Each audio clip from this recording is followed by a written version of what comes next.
Does being promoted cause people to quit? In today's video, I'm going to talk about a fascinating new trend that could definitely impact the way people are managed moving forward. Let's go.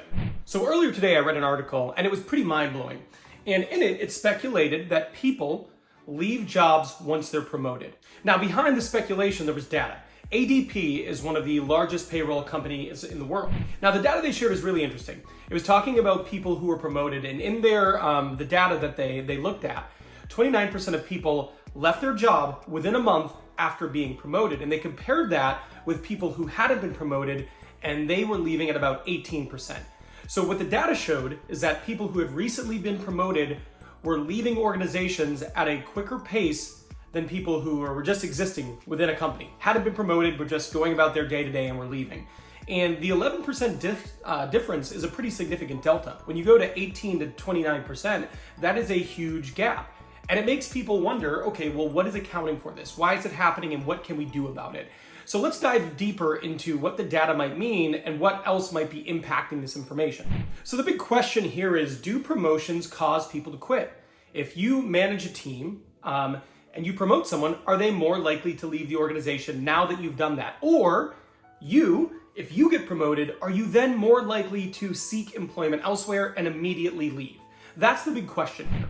Now, workforce experts have speculated that the answer is no. It's not that these people are leaving because they've been promoted, but rather they have been wanting to be promoted. They've been seeking that next step, but it took too long. So by the time that they are promoted, they have already been looking. They are already in the market. They're already interviewing with other organizations, and they've partially checked out because they've determined, okay, I've wanted something for a long time. It's not happening here, so let me go find it elsewhere. It just so happens to coincide with the fact that they were promoted. So these people who left after being promoted in all likelihood were going to leave anyway.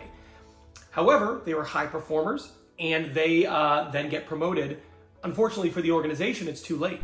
They went on to speculate that these people had probably been taking on more for a while, right? So as you continue to have success, you take on more and more and more. However, the salary increases typically lag. You do not get increases in compensation at the same rate in which you take on more responsibility. That's pretty standard when it comes to growth. When it comes to growing within an organization, taking on additional scope, making a more significant impact, it's not an immediate one-for-one. You take on a new task, you get an increase in pay. That's not how it works. Typically, it's one of those things where there's a feedback loop that needs to occur, and you need to do those tasks at a high level for a period of time before you receive that compensation increase.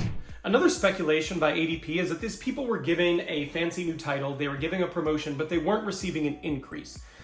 So it's like, hey, you've been doing all this work, we're gonna promote you to a manager. Okay, great, what's my salary increase? And then there was none. And I have to say, as you're looking at this data, as you're looking at this situation and you're pondering this question, yeah, I mean, if you give someone more responsibility and you give them a title change, but then you don't give them a compensation increase, it's a little bit of a slap in the face in most circumstances. There could be other circumstances. Maybe you just gave them one recently and the promotion title is a lagging indicator here. It's the thing that's taking a little bit longer. That's one thing. But if you are saying, hey, we recognize you, you've been working hard, here's a promotion. Oh, awesome, what's my new salary? The same, you were asking them to leave. So looking at this data, looking at this trend, what are the takeaways? I think one, if you are a candidate right now, or you are a person who is an individual contributor or someone who's looking to be promoted in general, and you've taken on more, my thought here is it makes sense to go to your manager before you were looking to leave, right? They might be working on getting you to that next step, right? In this story, these are people who were promoted a month before they would have left. So maybe if 6 months before they left, they had gone to their manager and said, hey, look, I've been taking on more. My interest is to get to the next level. What do I need to be promoted? Having a conversation like that, that's productive and helps you understand what you need to do, what the timeline looked like. It might avoid you having to go through the trouble of going, interviewing, looking elsewhere just to get what you would have wanted right before you left. So I would say first and foremost, have that conversation. Secondly, if you are a manager, you need to be aware of this with your people. You have plans for them, but are they aware of the plan? Are they happy with the timeline? Is the timeline too long? These are things that you need to be in touch with them on.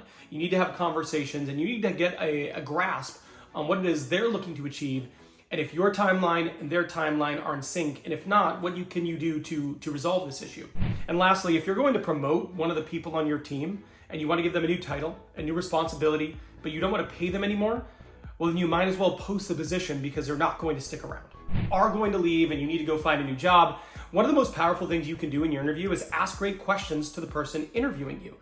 It's why I made this video here. This video here is 4 of my absolute favorite questions that I would always ask in an interview to make sure, 1, it was a good place to go, but 2, also to impress the person interviewing me. So if that is you and you're looking to leave, I'm done here, but I will see you over there.